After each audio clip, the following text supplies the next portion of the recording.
बहुत बहुत शुक्रिया।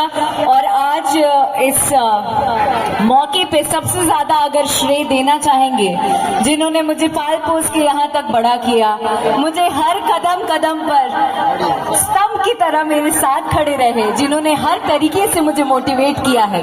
सो all credit goes to my father. पापा को जाता है हर एक श्रेय। एक बार ताली बजा के आशीर्वाद दे दीजिए। वो इसलिए क्योंकि आज एक्टर तो मैं बन गई, सिंगर भी बन गई, लेकिन उसके साथ साथ जो भी करना चाहिए आज तक, बचपन से लेके अब तक, मेरे पापा ने हमेशा कहा है, हर हिचकिचाहट में पीछे मुड़कर जब देखी हूँ, पापा ने बोला है कर लेगा, ऐसे डांट के मुझे पुश करके आगे बढ़ाया है। उसके लिए बहुत बहुत थैंक यू पापा। हर बेटी को आपके जैसा बाप की जरूरत है। Thank you so much. Coming to the studio, emotional moment हो गया, खुशी के आंसू हैं ये तो। इतने सारे लोगों का प्यार है, फिर पता चला सब रोने लगेंगे।